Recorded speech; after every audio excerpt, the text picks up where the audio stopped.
Hi guys, my name is Rhodonite and welcome back to Overpaint. Today's patient is Elizabeth Toyle van Sirus Kerken. Elizabeth, hi. Hey ho, Boro. I'm currently doing a series of paintings that involve the journey of a character from the Fate universe. We follow Frankenstein, yes, that's her name, on her journey through different environments, carrying around that flower. I see, cool stuff. I guess I have some experience in this, with outlandish curiosity. As we can see, I chose for this one a quite stormy scenario, because I never did that and I wanted to work with cooler colors this time. I have to say I like it, but something does seem off. The thing that bugged me most was the grass, and I'm still not entirely happy with that. It's supposed to be tall, but I just couldn't make it to look like it is. I'm also aware that the fence looks really weird because it sorta disappears behind the grass. At the end of this painting, I got really frustrated and then I started rushing. Because of that, I also forgot to do a few white flowers on the field, and now the whole plane looks pretty empty and boring. Yeah, I see what happened, but the boring part is actually not only because of the absence of the flowers. She is supposed to be on a plateau. The path she walks on is free from grass and leads down from the plateau. Oh, I see, so we need to add a path. I didn't do that yet. The pole with the white piece of cloth were inspired by the Tibetan prayer flags, but because I rushed that part, I only made one pole. Also, Elizabeth wrote some questions. Let's answer them then, before we continue. I wanted to give the viewer the feeling that there is a tall grass all over the place. It was really difficult for me to make it working, and the closer the grass got to the camera, the more trouble I had with painting it. Yeah, I'm in the process of working on that, as you can see. At a certain distance, it becomes kind of like a flat surface. And the closer we get, we need to more and more bring the grass closer to the actual camera, so it will be overlapping over everything else. So that'll make things look like they're going closer to us. I'm gonna be adding that kind of stuff everywhere, but at a certain distance, there will be no sense in making like separate strokes like this, like vertical ones, because the grass is too far away. It's gonna be so small that it's gonna be like a smooth surface.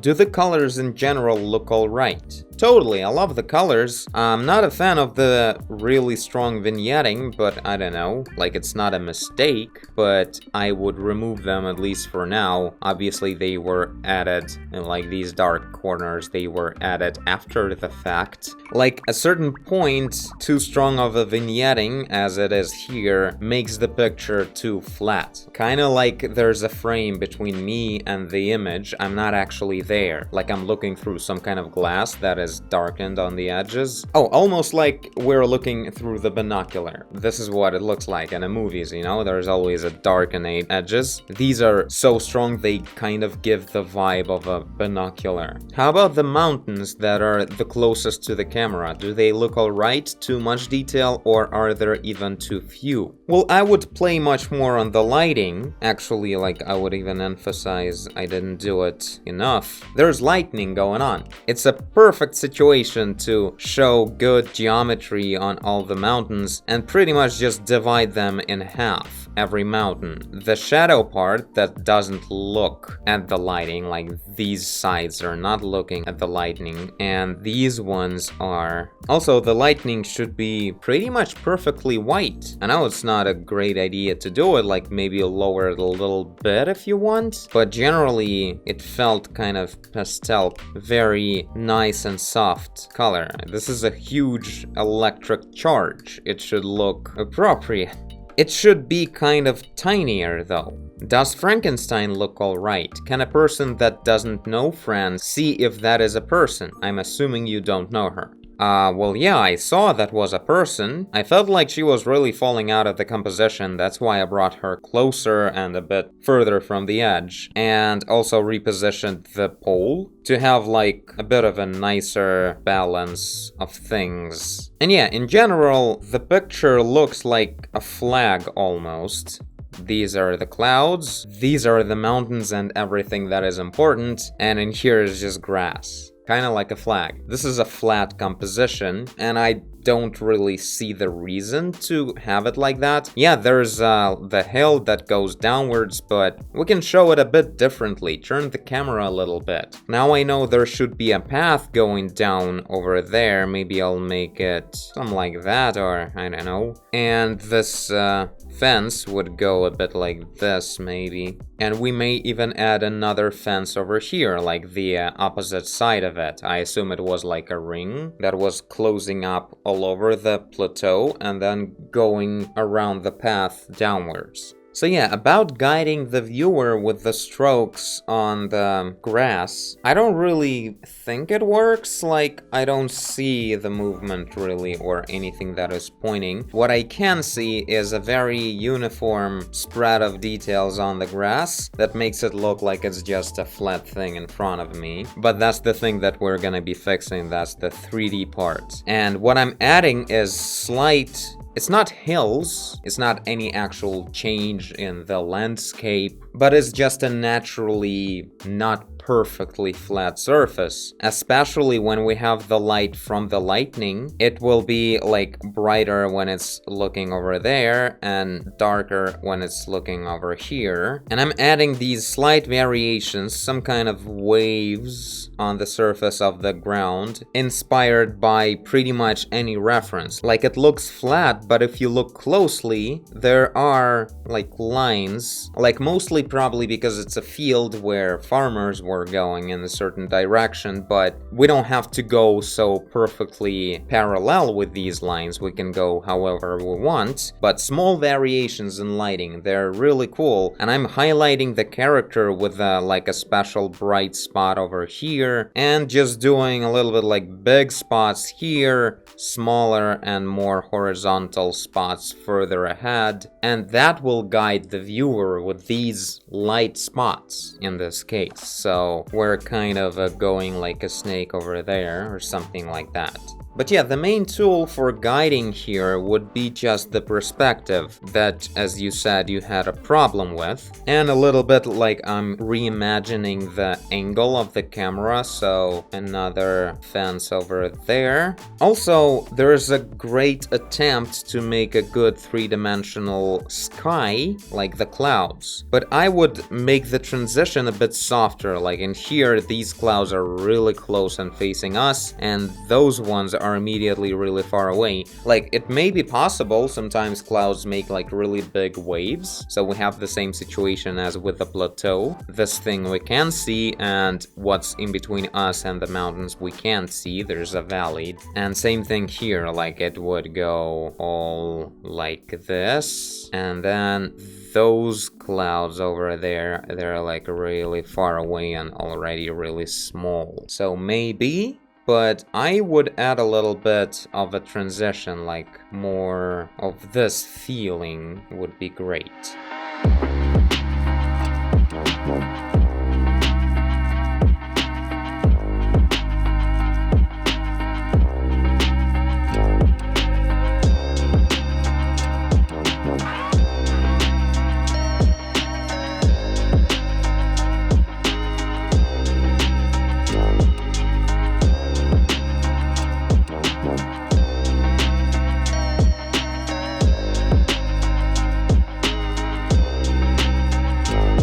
These Tibetan poles, they seem to be really tall, and I think it would look pretty cool. Let's do that.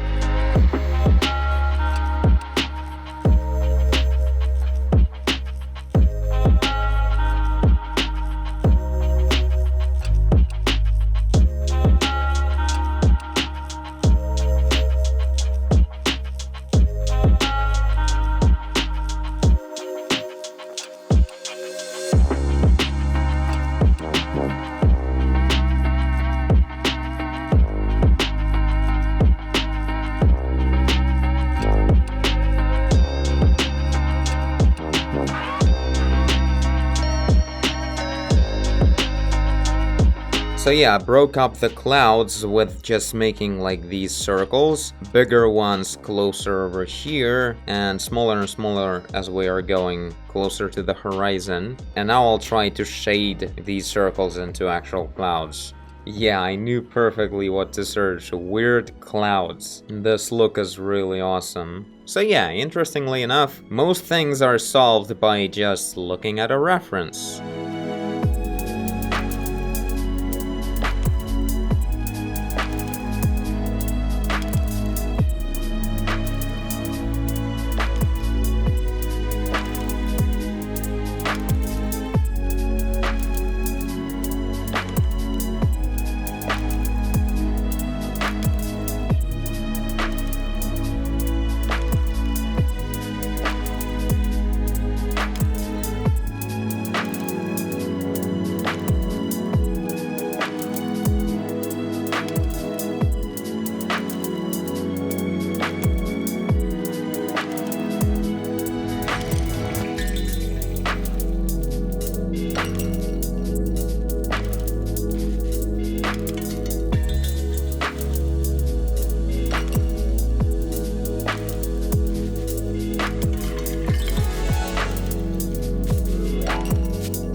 Showing like actual dense rain going on in the distance. That's what you see during the storm.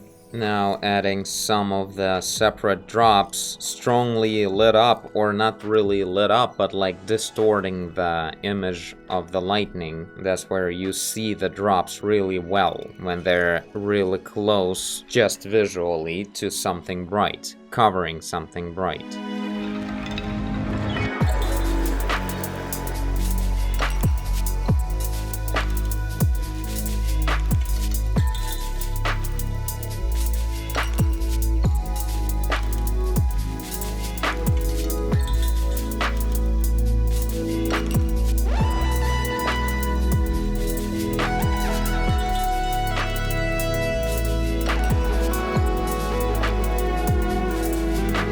Man, the sky is taking a lot of time. This is the most non-orthodox thing to paint in here, like it's very specific, very volumetric and high contrast. It's the beauty part of this shot. So I added some detail on the close-up parts of the clouds. Now I have to add the same details but scaled down a lot on the further ones, so it would feel like those are further away because their details are smaller.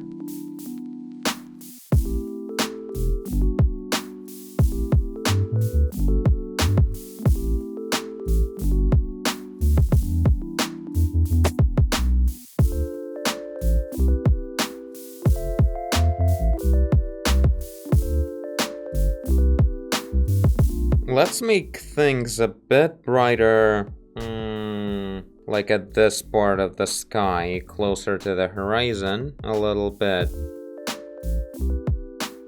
And maybe a little bit in here too, looking pretty cool. So now let's finish that grass.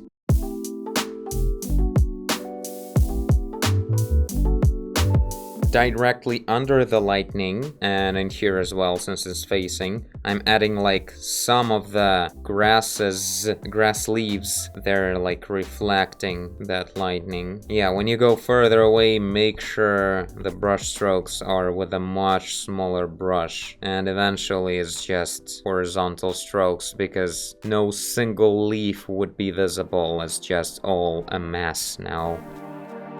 Some highlights on these wooden fences, cause rain, everything is shiny.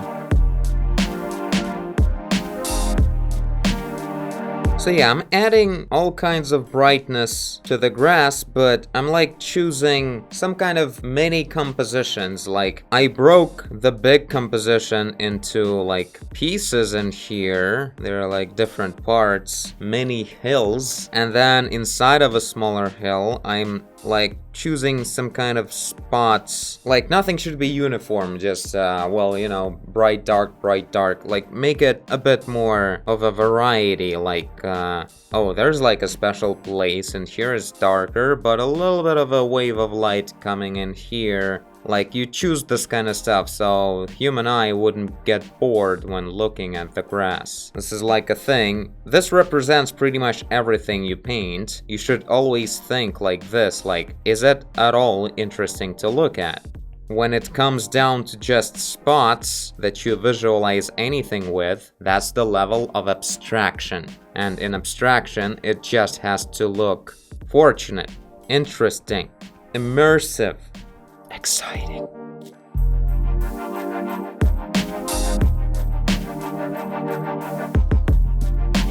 Adding like really dark shadows, really dark strokes in between the grass when it's closer. Because when it's closer, it's facing like at us more. And over there it would be facing that way. And when it's facing at us, we can see more in between the grass to the ground. Or at least closer to it. So we get to see some shadow, like deeper shadow between the grass. And if we don't do that, it will look like a carpet, where there's so much fiber sticking together that you can't see in between it. It's like so densely together.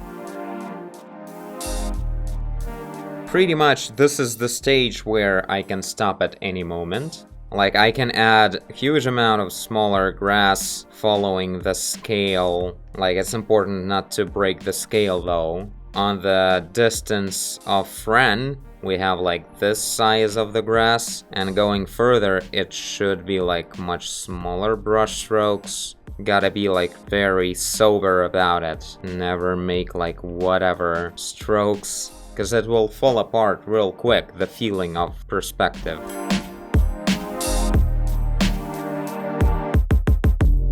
Pretty cool stuff. I immediately loved the picture as it is, just because it really brings the mood. I really like Storm as the next man, and this one really, like, it has the feeling, so that part it definitely nailed really well. The perspective and more three-dimensional composition, this is something to work on. And so we got this kind of picture. I made sure, like, I took a good advantage of the lightning moment. Because the lightning is right here, right now, we can make things really bright facing the lightning. And that's a really cool trick to do. And this is such an obvious thing to light up over here, looking really cool. And yeah, we can add more raindrops if that's necessary, but I mean, there's quite a few already. I didn't even have to, like, there's no drops in here at all. It gives the impression in here pretty well, but yeah, let's add maybe a few more.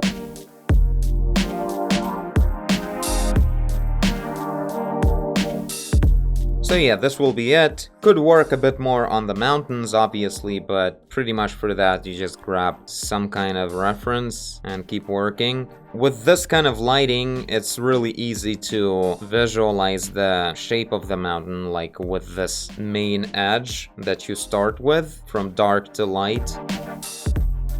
Thank you, Elizabeth, for your submission. This was really cool, very atmospheric and interesting picture. Interesting to work with and to improve. Hope I answered all of your questions. There was quite a few, and I only have this much time, but yeah, I think overall everything's pretty good. If any of you guys want to submit your picture for Overpaint, the link to my Patreon page is in the end of this video. You become my patron, submit the picture, write a message, I read the message and overpaint the picture. And also, I thank you for watching if you did. I guess I did if you're here. Leave a like and subscribe, tell a friend. Follow the perspective. Do whatever you want. And I will see you in the next one. Bye! I want Storm in my place now. I think they actually promised one. Nah, not today.